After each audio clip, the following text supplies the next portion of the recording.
Hi there, this is Eric and welcome to my video. Today, we're going to talk about one of the most interesting topics in this course. This is the workplace ethics. We all know that we face different challenges, adversities, problems, confusions with regards to our workmates, to our leaders and managers in the area where we are working. And this video will help you to understand, comprehend, and even analyze those kind of situation. It helps you ponder and question you, how are you going to cope with it? Now, just enjoy the video and have some learning.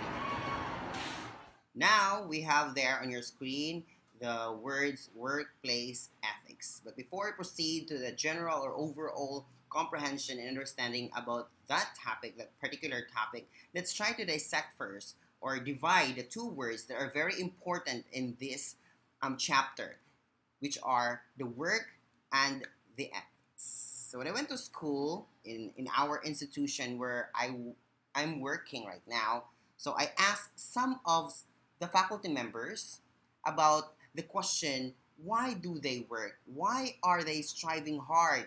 And what is the essence of work nowadays? Why do we work? In short. Hi, and now I'm at our lovely library. Now we're gonna ask two of the faculty members here in our institution. So I'm gonna ask the question, what is the essence of work as a person? And why do we, in other terms, why do they work? Okay, so I have here some teachers at the library, and actually they are really working hard to finish their task because it's actually deadline. And now I have here in the camera, as you see, there's one teacher, and she's one of our MAPI teachers. She's Miss Tisa Luna. Okay, hi, ma'am. So I have a simple question, and please do answer with an honest one. Okay, my question is, why do you work, and what is the essence of work for you?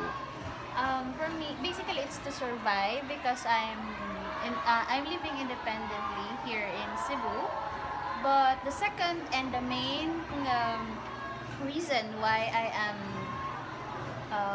working is because to prove to my family that I can be a part and contribute to the community in a good way.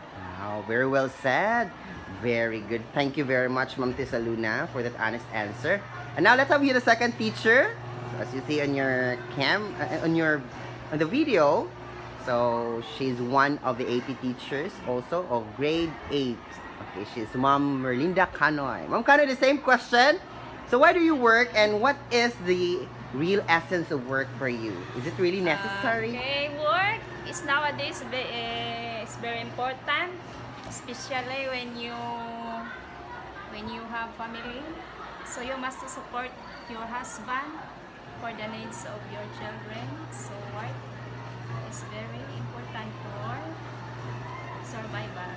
Very good. So the word there is survival. Now we already asked two of our faculty members from my institution, and they also have different ideas about the questions, why are they working and what is the essence of having the work nowadays. But before those kind of notions, before the notion or the idea that you have in your mind about working or about work, before hundreds of years ago, they also have different meaning about work. They also have different reasons about work and why they were working before. So accordingly, work during that time for Hebrews, Greeks, and Romans thought that work is a painful drudgery. So it's a sacrifice. It's it's a sort of suffering.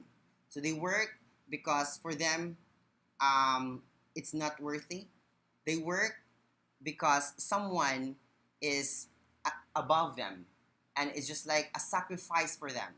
They are working because they were serving someone above them. So and it's a painful drudgery. Of course, when we are working and we don't work for ourselves, for our basic needs, for the wants and needs, it's not our passion anymore. Of course, it's really uh, it's really bad. It's really a bad thing for us, and It's just like we are having uh, what is this? A punishment, and that boils down to Christianity also and Jewish that considered work as a punishment before. So, mura siya kanang kung ano, mura bag naghugas kag plato sa SM niya kanang kaya nga naghugas mag plato sa food court. Ganun man kay nakabuak ka or kay bayan. So, you have to work for that. But you don't have to expect something. You don't have to expect a benefit from the work that you did, okay, and or you will be doing. And nowadays, we have also different concepts or categories of work, and it depends, and it's according to your status in life or in the society. So, for example, for wealthy people, and they work actually because they have to share profits with the poor. So it's just like in Bill Gates' case, Bill Gates is a very we all know that Bill Gates is a very rich person in the world, one of the richest persons in the world, and Bill Gates shared 80% of his whole money to the poor. Okay, so we can also relate that to our institution, in our school, like we have a lot of stakeholders, sponsors, and also especially in public schools. And for people in developed countries and those who are in the average level, they work. We work. I think we have to consider ourselves. We can consider ourselves as average people, average worker or employee. So we work. Let's just say we work because it is the right and moral thing. It's just like it makes us complete, right? Because it's a part. It's a requirement for us to consider ourselves as part of the community.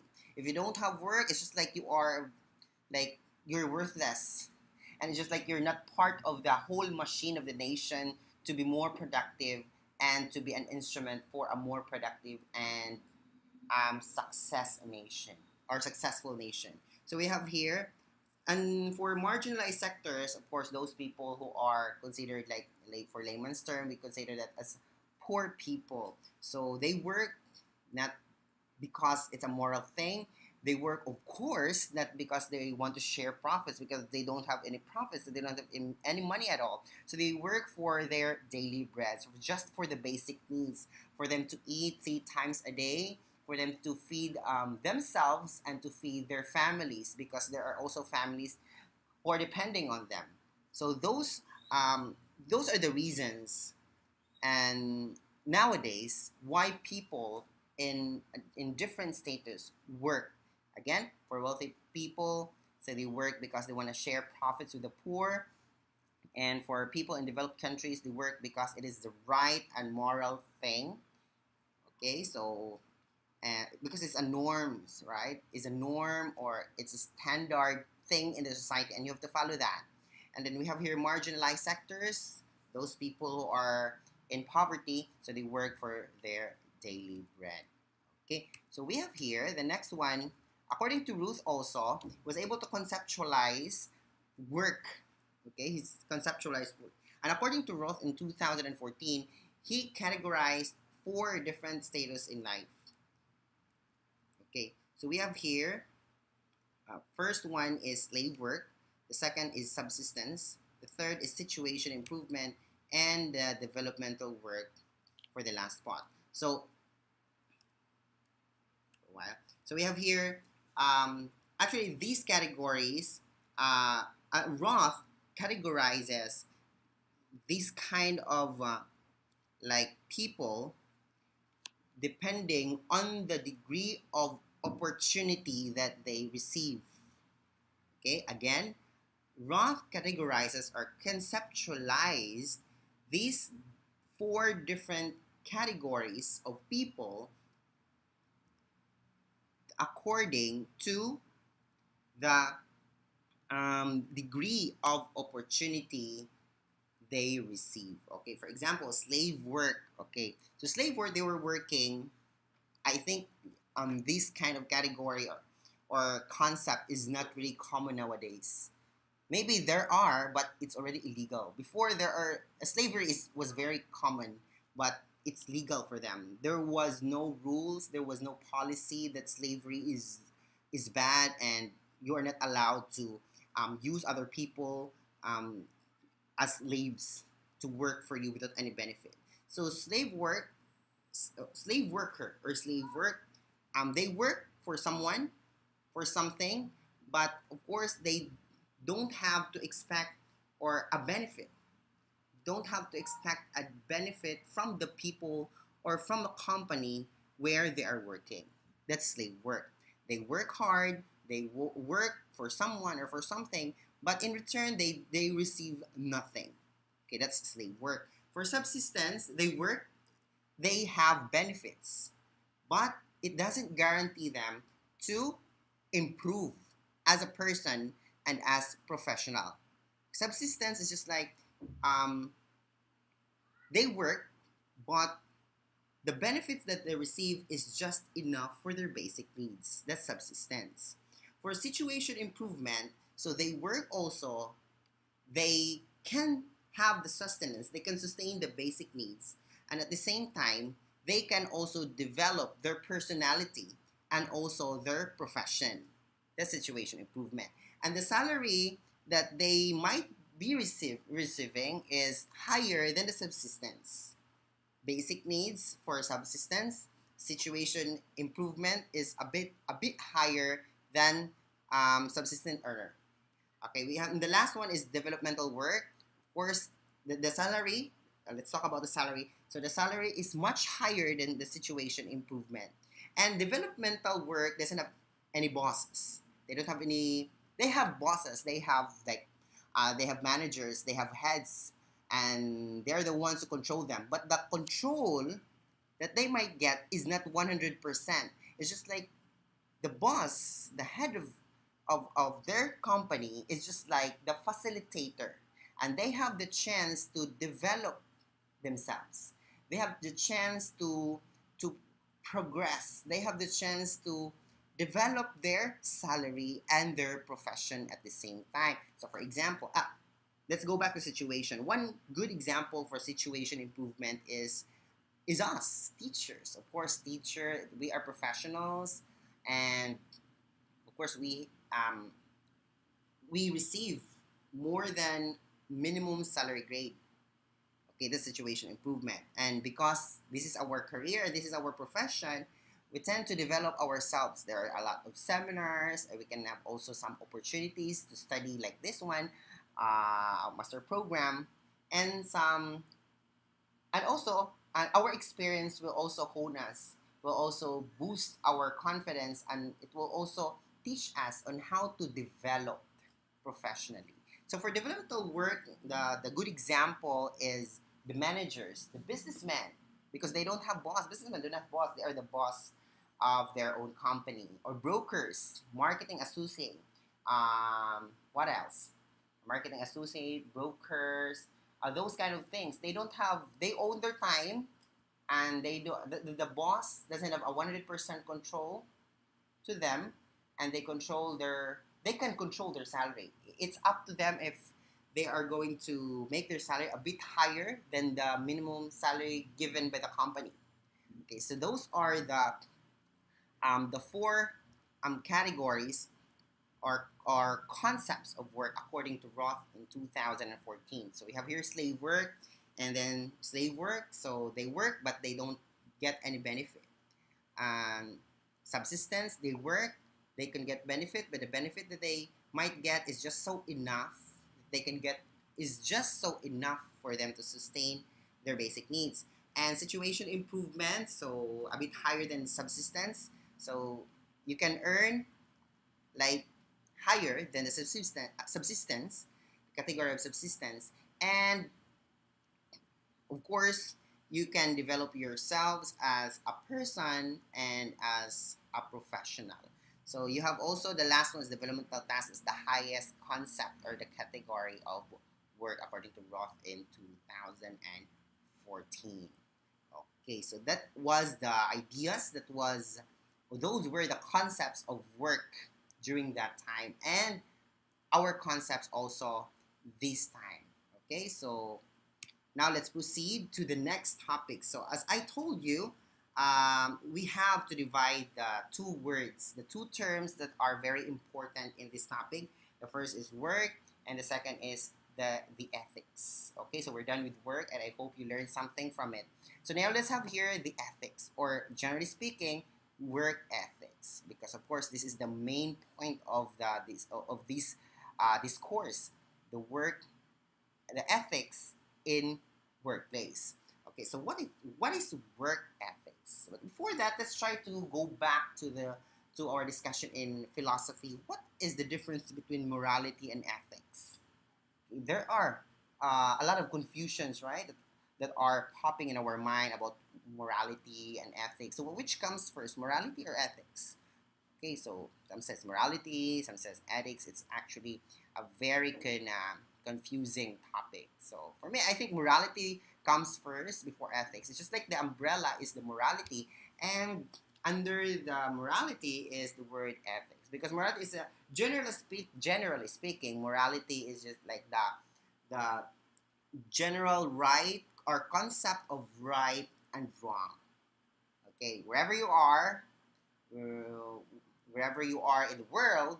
So if you know the right thing and the bad thing, you know how to distinguish between the right thing and the bad thing, and that is morality in general. But in ethics, it's the rightness and goodness and the badness of a certain situation, and it all depends with your culture. Depends on your culture. I mean, so based on my based on what I have learned before. So that is work ethic. Now, to be specific, let's go back to the main discourse this time. What is work ethics?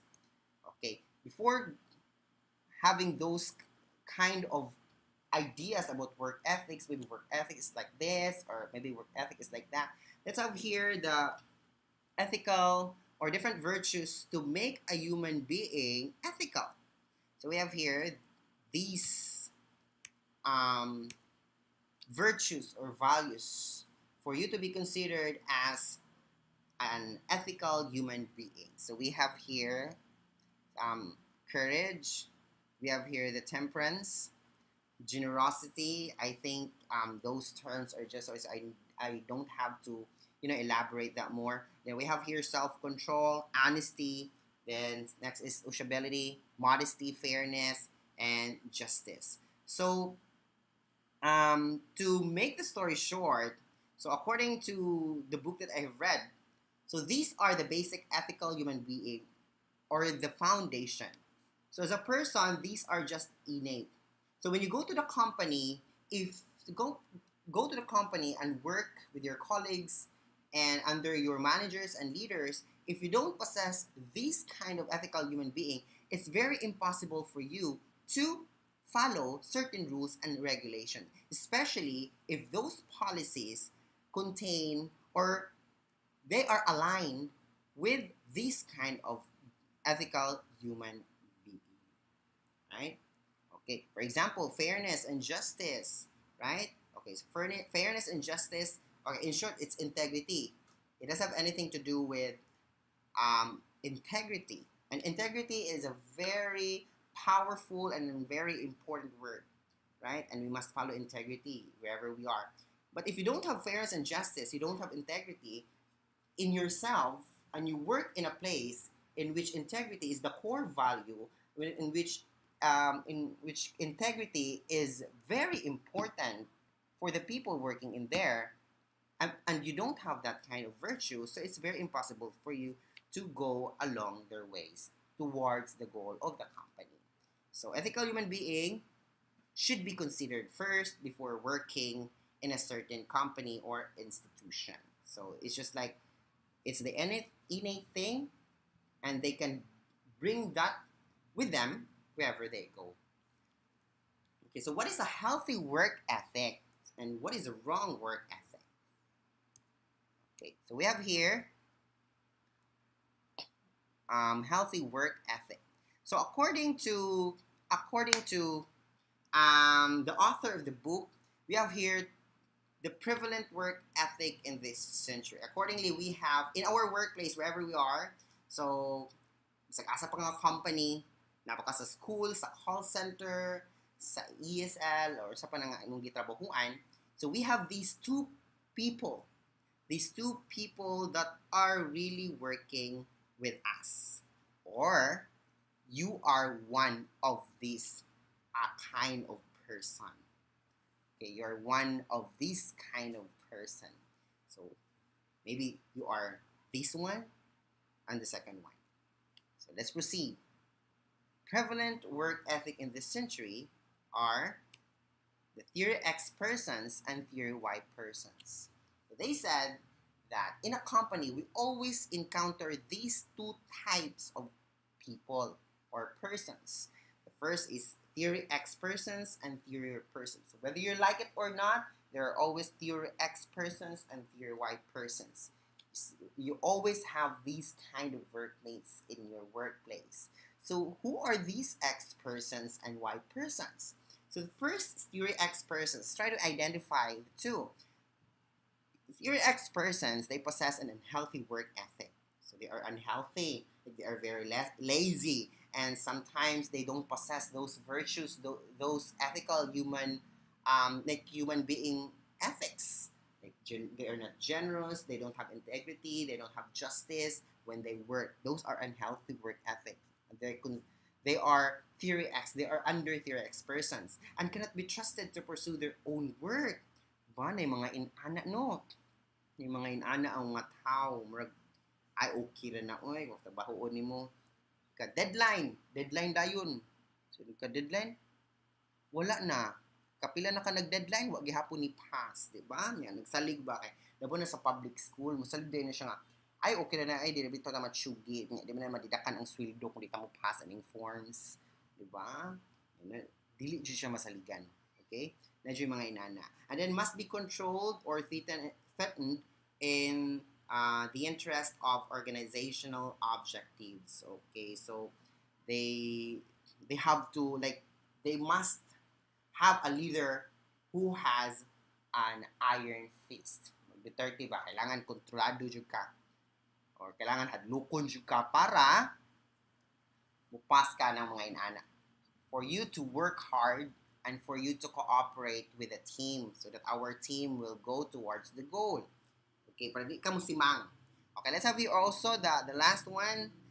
They are passive employees or learners. Okay, so teacher, even though you are not a leader, coordinator, or principal, of course we are still a teacher. We are still teachers, and we have our constituents, and they are our students. So you can identify if those students are really Theory X persons, if they are passive learners. Like, wala lang.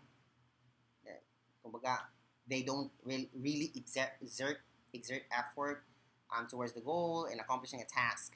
Okay, those are Theory X persons. So, like, they're very alarming, right? So accordingly, whether you like it or not, there are always Theory X persons in our workplace. And we cannot really hide the fact. And of course, honestly speaking, we encounter them. Ang kuyaw, kamo na. Hopefully not. Okay, but on the contrary, on the other hand, for us to have a balance in the workplace, Theory Y persons take place. So Theory Y persons have natural potentiality for learning. So they are eager and they have the drive. They know how to motivate themselves and rewards associated with their achievements. So they have a lot of achievements. Okay, and for them it's a reward when they finish a certain task, like perfectly, and they did it well. So for them, they don't need any incentives or material things for them to be rewarded. So for them, it's already a reward. So have self-direction or self-control. So they know how to simang na gani sila. Of course, we're not perfect, right? Simang na gani sila, so ayay, simang na ko da, so dili ani maayo. So ano siya. So for us to have the balance in the workplace, Theory Y person must be in the place or in the workplace for the Theory X persons to be assisted. or to patch up the negative side of theory Y person. Hey, basta kung theory X person na ang tanan natong workmates, no? Murag, wa na, going yun ang bankruptcy, wa na yun mahitabo. Ngit-ngit yun ang kaugmaon sa kumpanya, no? So theory persons are like they have to spread the positive vibes, right? And they have to, like, ano na, nila matakdan. They have to influence also other people, especially other employees, especially the theory X person. So as a leader and a manager, you have to identify your people. If those people are theory X persons, if those people are theory persons, but do not criticize them. Do not like sa chugi na dayon nato. No, because accordingly, they always we whether we like it or not, we always have those kind of person. We always have those kind of people. We always have theory X in a workplace, and we always have theory Y in the workplace. So your challenge is how to balance for you to go to one direction. We can have a successful career in and successful outcome in our company. So that's prevalent work ethic in this century. Again, we have here theory X persons. Those are like the negative people, like possess unhealthy work ethic, and for healthy work ethic, like they are the theory Y persons. Proceed to the next slide. We have here the next is factors affecting work ethics. So there are in this book, it discussed two or reiterated two factors, okay, affecting work ethics. So what are those two factors? Listen, the first factor, work ethics. So these are, first is motivation and age. So as a leader and as a manager, you must know or you should know how to motivate your employees in order for him or her to work hard and be productive and to have a good outcome in your team or in your company. And also knowing their age, right? Because people and worker or employees is always a product, are always product of their different generations. So their generation will also affect their behavior or characteristics and also the performance in their workplace. Okay, we have here the book reiterated three theorists. They are Maslow, Abraham Maslow, we all know him, and Hertzberg and David McLaren. So we have here the most common one, the foundation of motivation. We have here Abraham Maslow's pyramid of motivation. We have or needs. So the physiological needs, of course, this is very important. Okay, this is the biggest part of the pyramid, and it means that this is the basic needs that we need in order for us to get those other needs. Okay, so physiological like air, water, we know that already. So we have here also safety needs, our job, our work, personal security, employment, love and belongingness, esteem, your self-confidence, status, recognition, and self-actualization. Desire to become the most that one can be, your best version of yourself. But of course, this is not globally accepted.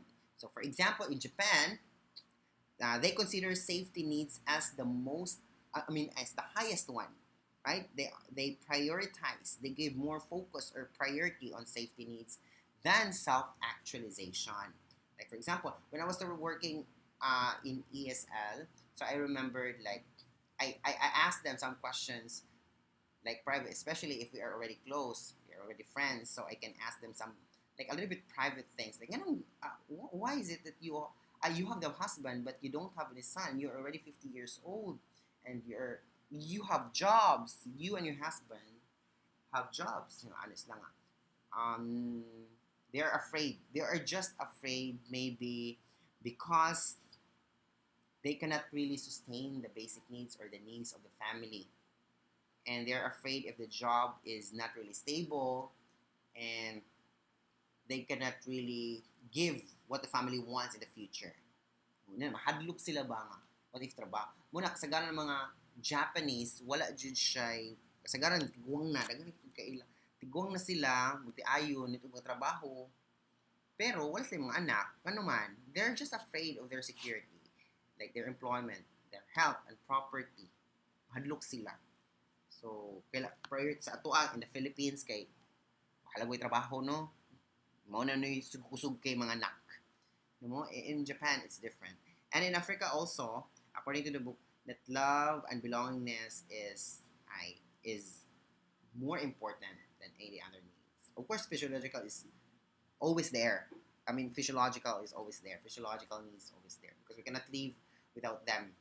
Okay, that's the first motivation. So we have to consider also the cultural differences of our employees.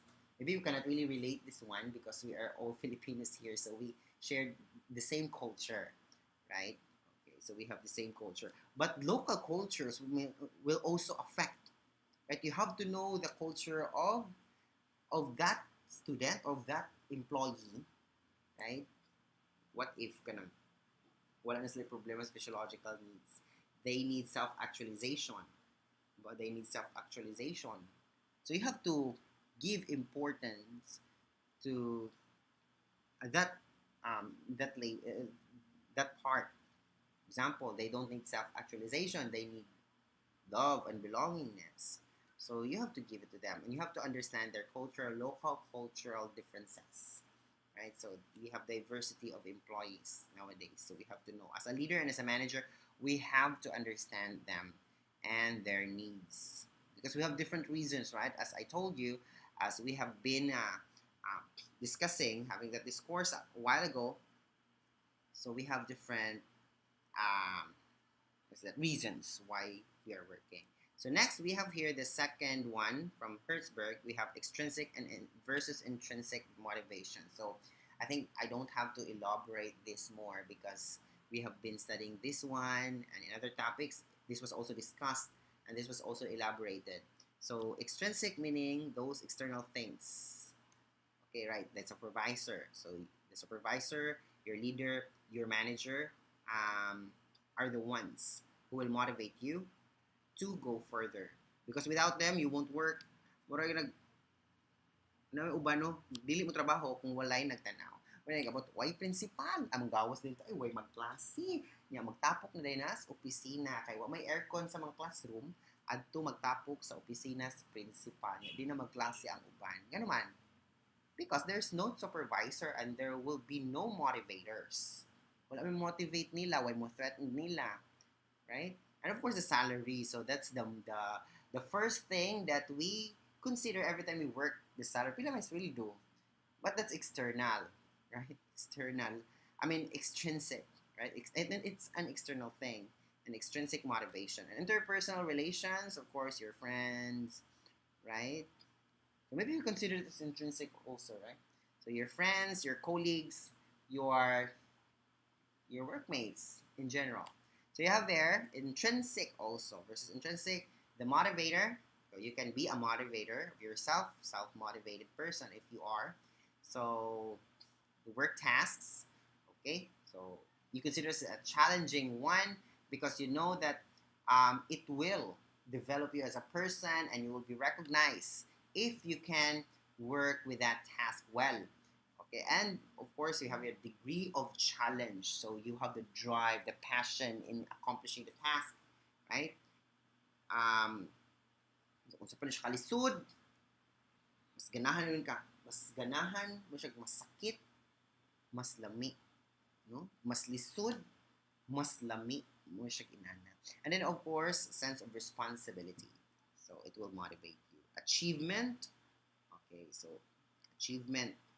Recognition, growth and recognition. So those are intrinsic motivator. So those the extrinsic and intrinsic motivation. So, pero my question is, for example, if you have these kind of drives, like you are really passionate enough, and we don't have salary, can you work? That's no question. So extrinsic and intrinsic motivation go along together. Wherever you are, whatever work you have. So extrinsic and intrinsic motivation are always there. So it's very impossible that I work just because I love the task. I don't care about the salary. O sa di ka sulduan pila ka buwan, trabaho pa ka? Dili, di ba? So kakapoy na sa daan. Okay? So they go along together. Okay, so that's Hertzberg extrinsic, the very popular extrinsic and intrinsic motivation. And this is very nice, the second one. It's McClellan's human motivation theory. So this is very interesting, and it's my first time. Actually, I don't know if you're familiar with this theory, and it's my first time to read this theory, and I was surprised and I was intrigued. And as I read a lot about McClellan's human motivation theory, I learned a lot as well. Okay, before I proceed to McClellan's human theory, and this is the last theory that we'll be discussing, so let's try to analyze this one, and let's try to have some thoughts. Okay, let's read. Now, one of your team members during your in-service training recently created a presentation that was so thorough and well written that the principal asked you to make sure that she was praised for her efforts. So, at your monthly staff meeting, you stood up in front of the group and congratulated her on her achievement and for the good impression she made for the team. However, instead of smiling and appreciating the attention, she looked embarrassed. She lowered her head, and as soon as she could, she left and went to her office. What happened? She doesn't like to be recognized. She doesn't like some rewards like that. What happened? What is the motivating factors? Why is it that she walked out? Right? She is recognized because she did a good job with the presentation last in service trading, the insect, and then she was recognized in the staff meeting in front of a lot of people, but she walked out. She doesn't like that kind of recognition. Why? Okay, you don't have to answer that. Okay, so let's try to understand first this theory of David McClelland's, yeah, human motivation theory. Okay, now in this slide, we have here learned needs theory. So McClelland's human motivation theory is also known as learned needs theory. Or why is it that the title or the theory is also known as learned needs theory? It's because we have three motivating factors. We have here the motivators, dominant motivators. Okay, the achievement, as you see in your screen, we have here the achievement, affiliation, power. And these motivators are not innate. They're not natural for a person. But instead, they are learned. People can acquire these motivators through the experiences. Okay, through the surroundings or the environment. Okay, especially where they are working before.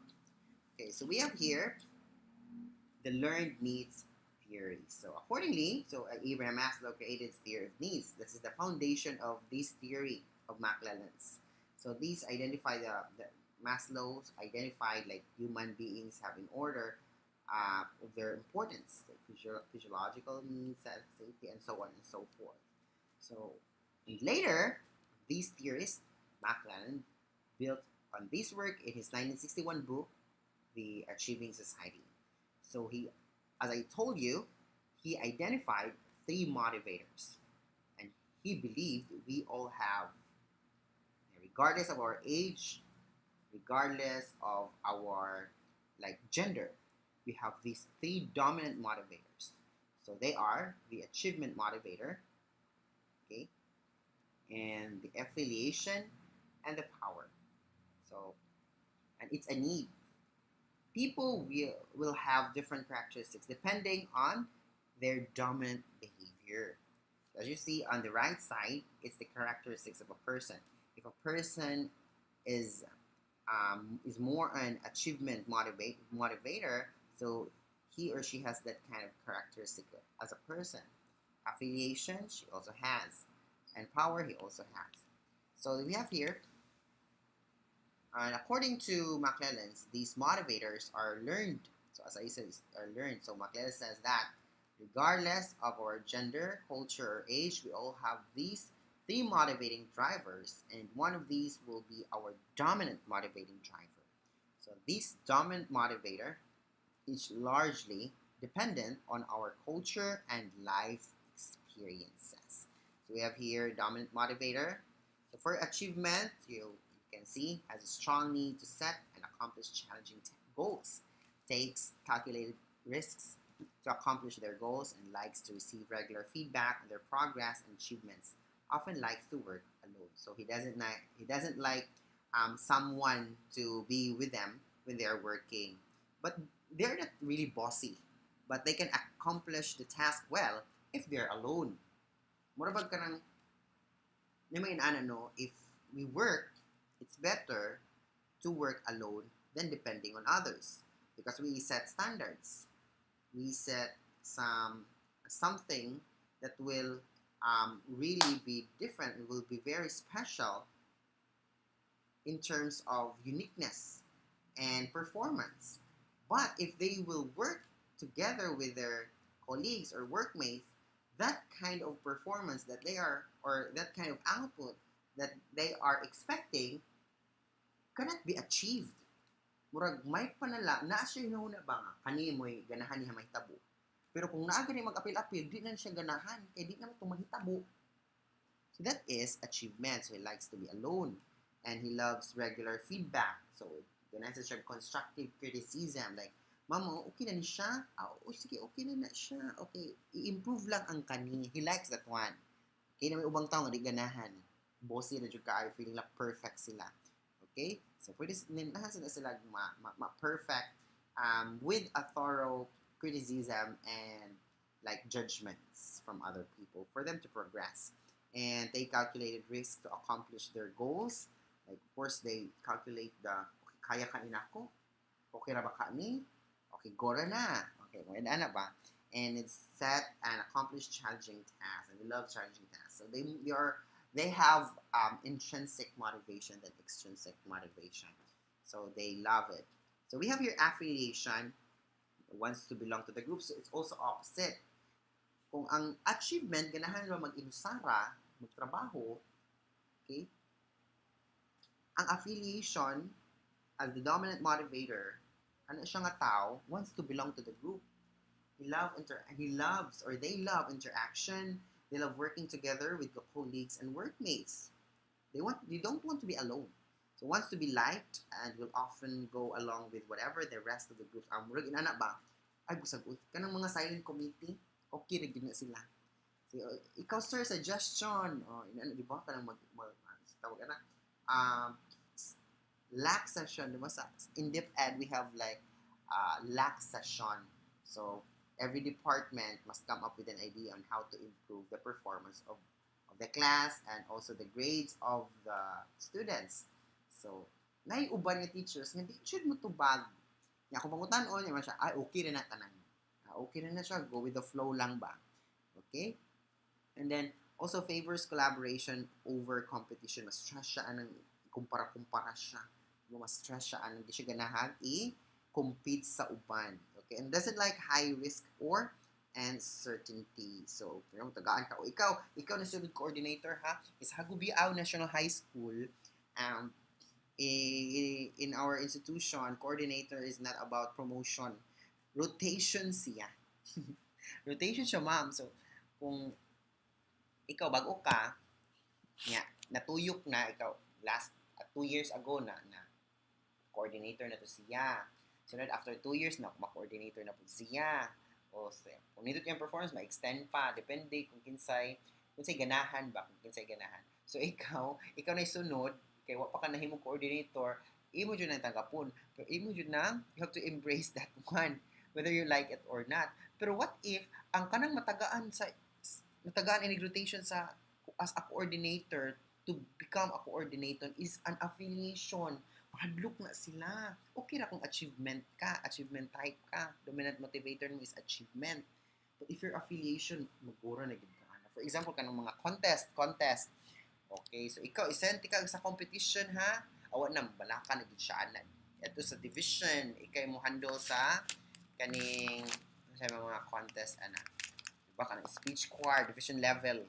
Mahadlok na siya, mas stress na gid siya, di na siya ganahan. Laban na siya ra usa. Kaya mo siya ra usay coach. Okay, di na siya ganahan.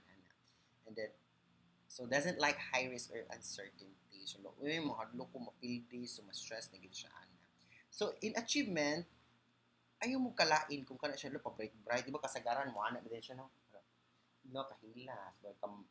Sa kamaayo. Di ba naman tayo mga inana, no? Masuya ba? Ikay mo'y tagaan, di sad ka. Anak man. We don't have to be bitter against them. Okay, they are achievement people, man. Their dominant motivator is needs of achievement. They like it. And we have to understand that. Okay. Kung affiliation sad ka, I think kani daghan. Daghan ni siya, kumbaga average ni siya. So, kailangan, if imong tao, in-ana siya, in an affiliation, dominant motivator niya is needs of affiliation. So, I think you have to, like, push that person, like, slowly. Dili siya, pak, oh, ikaw na dayon ang sukuan coordinator di sa siguro no kay murag mas shock na jud na mas kwirda na gyud na ang mas stress na jud na mo na maghikog na rin maestra no kay mas stress na dayon okay mo na siya affiliation and then also the power this is the you know the dominant of all the dominant motivator okay and then wants to control influence others mo na siya magpalidlid nasa ko ani na this ni ako then kani o ikaw o sige, ako anak eh. Ganun siya mag-lead jud.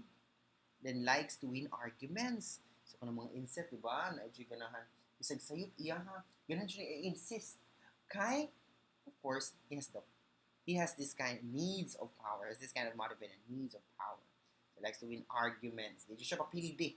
And then enjoys competition and winning. So, it's totally opposite of the affiliation. Kung ang affiliation is a ganahang competition, so ang power motivating factor kaya niya. So enjoys competition and winning and enjoys status and recognition.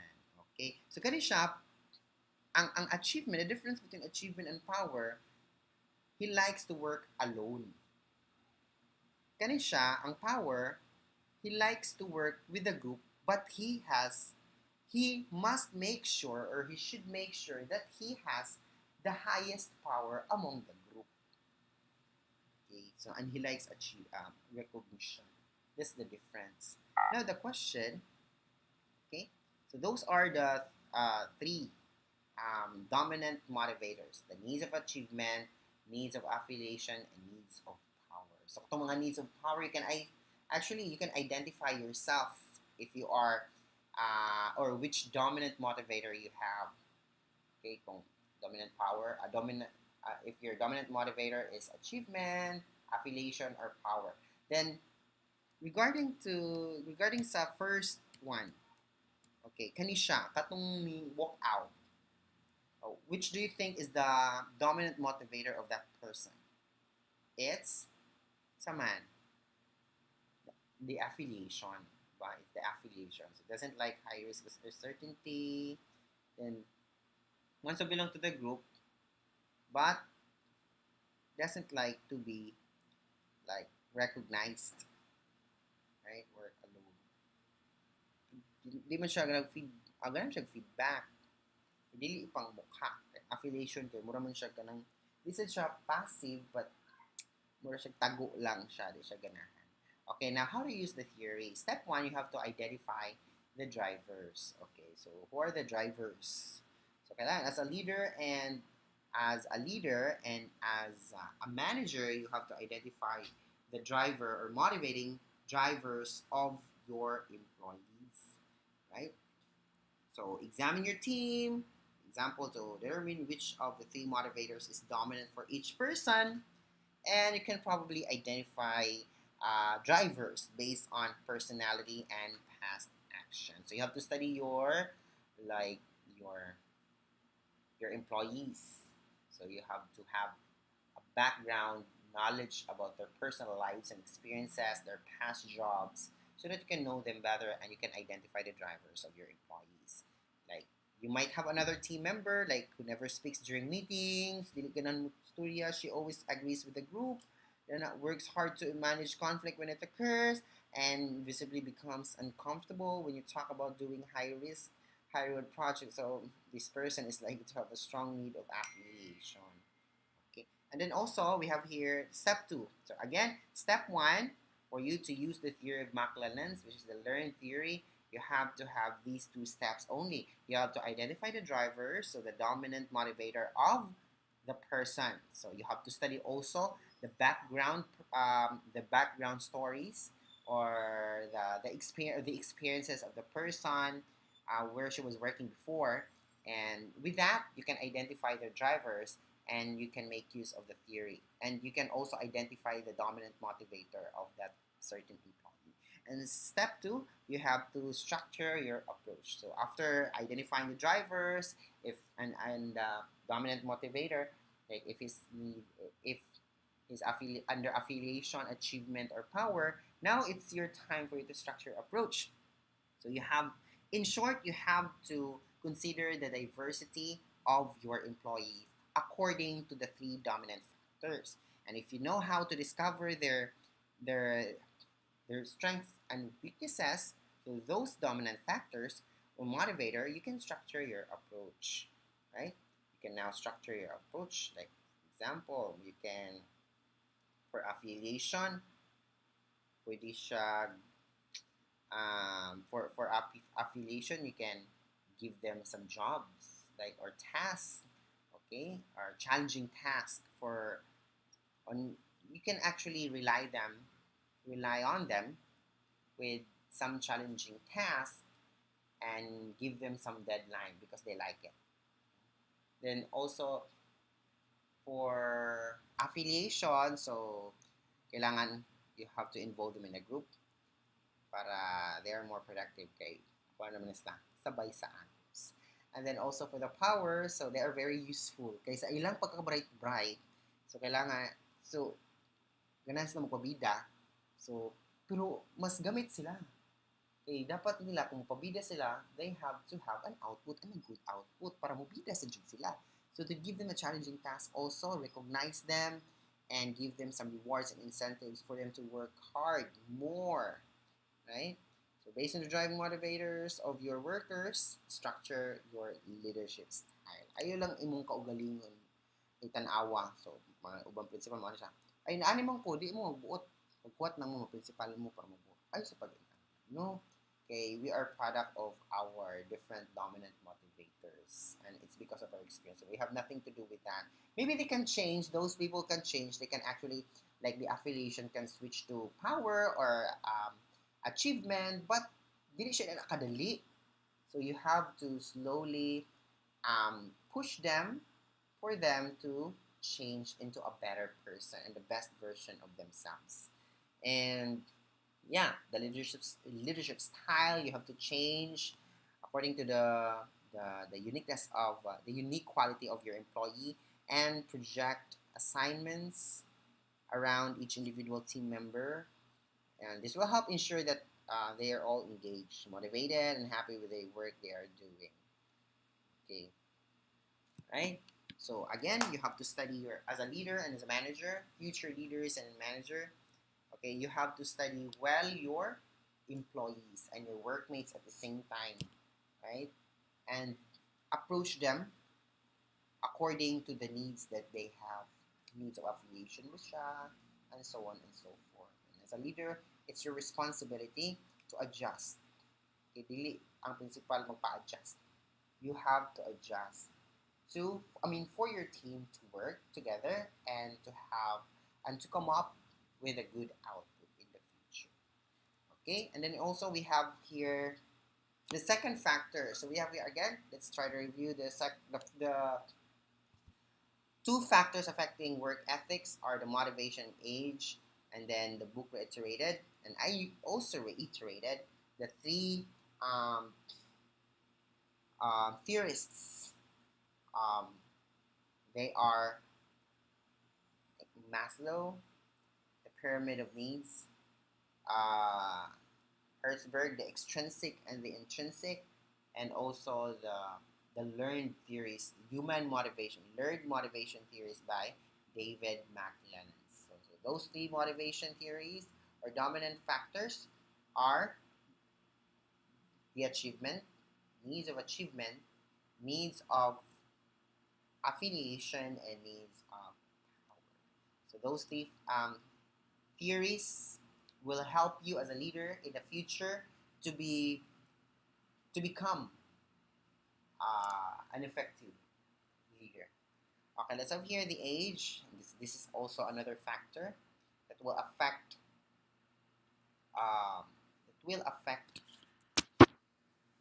now we're down to our last factor, the second factor that will greatly affect the work ethics. It's the age. Okay, so accordingly, in a workplace, there are different generations. Okay, workers from different generations work together. And as a leader and a manager, you have to consider also their generations because their generations is also the reason why they act like that, why they behave like that, and their characteristics. Right. So we have here the three generations, the prevalent or the common generations in the workplace. We have the first baby boomers and second generation X and the Y. So lahi sa itong theory X is quite different and theory Y also is quite different. So it's actually general. So baby boomers, they're born in 1946 to 1964. So they're actually senior citizen. Leave for work. And they have here this kind of attitude. You have leave for work attitude. They don't work just to leave. Their concept is they leave, and the reason they leave is for them to work. Then that's their attitude. Maybe they have like strong driver, right? They are well motivated. They're self-directed people. They are driven at work, right? So and then these baby boomers are really trustworthy. So you can give them a lot of tasks and challenging tasks for them to be productive, and it will they can come up with a good ideas and outputs. So those are the baby boomers. So we have here Generation X. They're born in between 1964 and 1980, and they possess just like the positive thing of baby boomers. So they also possess strong and very strong work ethic, very strong work ethic. So commitment to the organization.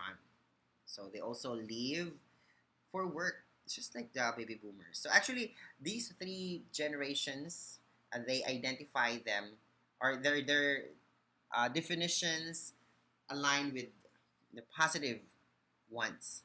So we have here, like for example, Generation X, they possess strong, very strong work ethic. So if baby boomers they have leave for work attitude. So Generation X also have strong work ethic. But my question is, kani siyang 1965, 1980, like they are millennials already. Dili pa, di ba? Okay. So, gurgur na sad sila. So, kasagaran sa mga pugihan sa kumpanya, kato naman yung mga gur. Right? Ang mga gahig-u, kato naman yung mga bata-bata na. Right? Mga kuan na ba, mga anana na. But these people, they're actually good at work. They have strong work ethic. And for Generation Y, they're born in 1980 and 1994, so they are considered as millennials. So work to leave, so it's totally opposite, but it's not bad. They work because they leave. That is their motivation. They're physiological. So, diba? For them to leave and to have a comfortable life, to live in the life that they want, so they have to work. So that is their driving factor. So they work to live attitude and values are more flexible working schedule. So they are very flexible, versatile. So work to live attitude. So they are actually positive. So you don't have to worry. But in generation, there are millennials, and I'm part of it. So before, pag stud pala na ako, no, gahig, oh, no, daghang mga millennials, mga gahig, oh, na mga tapulan. No, nasa mga contradiction. Nasa mga baby boomers dito sa among workplace. Nasa mga baby boomers. Dugay na sila. They've been working in the system. They're part of the system for almost like, I think, 2 decades. Like for 30 years to 20 years. Problema nila, ma'am, di na sila magklase. Kay tiguang na daw sila. Na mga pioneering, mga like mga founder na ng hagubiaw, mga di kayo tingong like 50 na ba? Yeah, especially mga laki, di kayo sila magklase, ma'am. Kanang di nagsalig na sad sila nga di na sila matangtang kay of course mo kaning sila haligi na sila, but dili tanan na sa ka-teacher nga pioneer kauban nila kusog pud yung gihapon kay siya magklase. So kani sila murag dili kay siya tinuod, no. So for example, Generation Y, so work to live attitude, values are more flexible working schedules, so it's still positive. Work to live, ako kay work to sustain my luxurious things. Like may travel, may luho, may ano ba. But it's good to be productive. It's good to have those motivating factors for you to strive harder. Diba? Ang aim naman dyan na to, mo trabaho. Bahala sa imong motivation, basta mahuman ang trabaho. Mura man dyan na ang purpose, diba? So siguro, ang mga millennials, they consider, that is their observation right now. Mga observation kanong 1980 to 1994, mga gahit na ko na siya, mga ulo. Wala sa katino. Okay, now as a leader and a manager, how are you going to motivate employees from different generations? Right? How are you going to motivate your employees from different generations? Okay, especially to the things that I reiterated a while ago, ang millennials kaya yang katong mga karaan na sad gahin sa kay karaan na sad lagi sila. Di na sila mapapiri. Kay feeling nila, di ba ang mga principal tiguang pagod sila sa principal, nag-una pa sila sa principal o na teacher before. Ang principal lang, strive lang siya hard. Kung nahimo siya principal, kini-study man siya, kato sila kay mga tapulan man. So, teacher, gapon sila. Di sad sila gana sa position. Di sad sila magpa-under sa principal, magpasugo. Then, yes.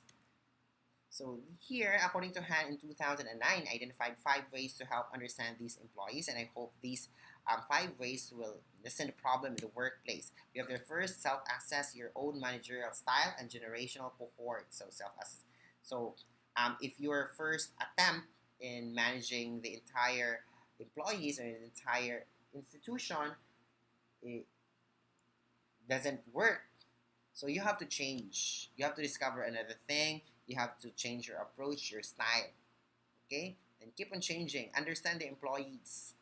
Okay? Ayaw sila mo ipa-adjustan mo. So you will be the one to adjust for the employees.